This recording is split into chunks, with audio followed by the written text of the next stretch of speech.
You ever notice how rivers have a memory? I swear, ours always seemed to know more than the people trying to boss it around. It ran right there behind our fields, the same stretch my grandfather would kneel beside and scoop up water with those thick, sunburned hands. Never mind the aches, never mind the work. My father, too. He'd skim stones, say a prayer, tell me the river would outlast all of us if we took care of it. Now, all these years later, it's still there, curling past my boots, feeding the beans and corn I taught my own girl to plant. Same reverence, same soil, same old story. Nobody owns a river, not really.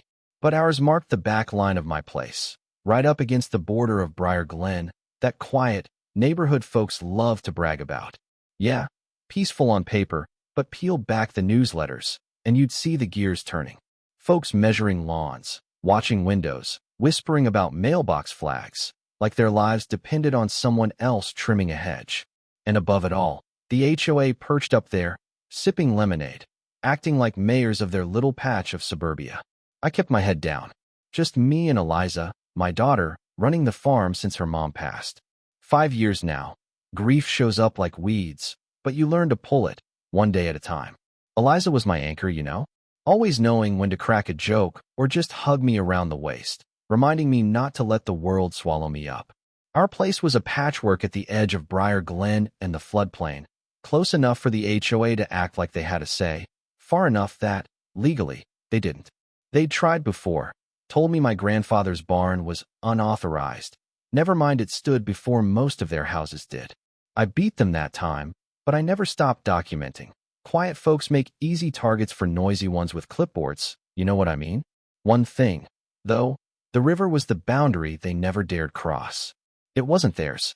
It was just there, keeping our tomatoes from creeping into their designer backyards.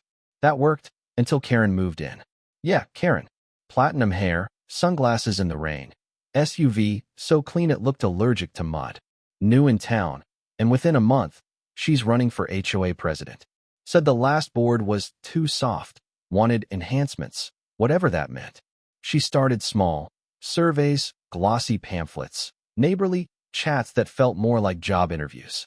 I ignored her, figured she'd flame out like the rest. But she stuck. Then, one Tuesday, her Mercedes idled by my fence. Eliza was off with the chickens. Karen stepped out, clipboard at the ready. "Mr. Holstead," she started, that smile tight enough to snap. "Can we talk about the river? Erosion, liability, children at play." I could already see where this was going. "It's a river," I told her. "It erodes. That's what rivers do." She smiled like I'd flunked a test. "Well, we're reviewing proposals to redirect and grade it for safety." I told her, "That river's mine. Your rules end at the fence." Her smile slipped a notch, but she played it cool. "We'll be in touch." And just like that, a line was drawn. That night, Eliza asked if the HOA could really mess with our river. "Not legally, but they'll try," I said. And I knew I was right. Because 2 weeks later, a glossy mailer landed in every box. Flood mitigation, safety, pretty pictures, lots of big words. Buried in the fine print, though, was the real plan. Manage water flow, regrade terrain, and nudge that river right into my land. The meeting to vote? Thursday night, clubhouse, mandatory. It had been years since I'd set foot in that stucco box.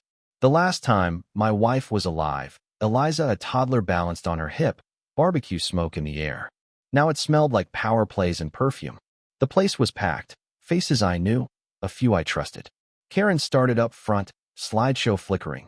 Risk, enhancement, fake streams. "It's a river," I said, standing up. "And your plan cuts into my property." She said they'd consulted professionals. I pressed. Landscapers, not hydrologists, not anyone who knew the land. I looked at my neighbors. This river is why our soil's rich. You can't just move it for curb appeal. Karen's smile finally cracked. She tried to move on. "The board will vote now." And just like that, hands shot up. Motion passed. Eliza waited for me at home. "Did they really say yes?" she asked, knees hugged to her chest. "Yeah, but that's not the end." That night, I remembered my father telling me about the floods in the 80s, 3 days of sandbags, and the river not caring about boundaries or bylaws. I knew what was coming, but I also knew I wasn't alone. The next morning, I called an old friend, Caleb, a county water guy turned environmental consultant. He whistled when I told him the plan. They didn't file a permit? They're idiots. He agreed to help and told me to start documenting everything. I set up trail cams, 3 of them, watching the back boundary. Eliza handed me camo netting, quiet but steady, like she'd done this all her life. We waited. Then, one Tuesday, a bulldozer showed up, big, yellow, and out of place, grinding across Lot 38. No warning, no permits posted. Workers started tearing up the bank. Chainsaws brought down old trees. I crossed the line, boots muddy. "You got a permit for this?" I shouted. The supervisor, gum snapping, shrugged. "Board signed off. Take it up with the council." I didn't argue. My cameras did the talking. By sundown, they'd built a berm 6 feet high, angled to dump runoff right into my lower field. It wasn't just incompetence, it was a plan. Flood me to save themselves. I called Caleb, sent him pictures, soil maps. He told me to keep going. If you don't document, they'll rewrite the story. That night, Eliza drew the bulldozer, Karen, in the seat, a frowning sun overhead. "Are we going to flood?" she asked. "I'm working on it," I said, but I didn't know. The next day, I filed a complaint with the Department of Environmental Quality. Not much, just a report, photos, the HOA's own pamphlet. But it was something. Back home, I watched as more trucks rolled in, black piping, rebar, spillway forms. I felt that old surge, the one I used to get in the Army, when things were spinning out of control. I marched up to the crew. The project manager, Leanne, cool as ice. The HOA assured us permits are filed. If there's a problem, take it up with them. "Oh, I will," I said. The rain came hard, just days after the berm was finished, like the sky itself had an opinion. By morning, a quarter of my field was underwater. Corn washed sideways, hoses trailing like dead snakes. I'd seen this before. Back in '97, City did the same upstream. But this time, it wasn't an accident. This was built. That afternoon, an orange citation from the HOA. Property in violation, standing water, mosquito risk. The nerve. I tore it down, hand shaking.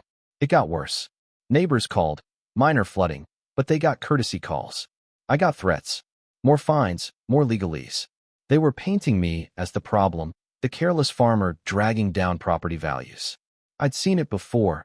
Old friend, different county, lost his house to the same tactics. But I wasn't going quietly. I escalated with DEQ, got a lawyer, burned through the college fund if I had to. The lawyer said, "Keep a paper trail. Don't retaliate, that's what they want." I learned quick. The HOA was playing chess. But I had time, memory, and the river. One day, a courier dropped off a cease and desist, accusing me of mismanaging water, sabotaging their flood plan.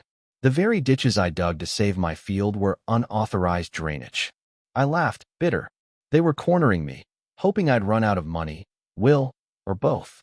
But Caleb had a plan, brought in May Gunderson, a state-certified floodplain engineer. She spent a whole day walking the land, flying drones, reading elevations. "They're screwed," she told me flat. "Violations everywhere, slope grade, buffer zone, unpermitted culvert. If this goes to court, you won't be nervous." And for the first time in months, I believed it. That night, Eliza asked if we'd have to move. Kids at school were talking. "No HOA can make us leave." I promised, though my voice didn't sound as sure as I hoped. I stayed up reading that letter, line by line, like a soldier prepping for battle. Because that's what it was now. A week later, I doubled my cameras, 7 in all, tucked into birdhouses, up in the cottonwoods, watching every inch. The next time the machines showed up, they kept their eyes down. By sundown, I had proof. Work extending past boundaries, pressure walls, illegal drainage.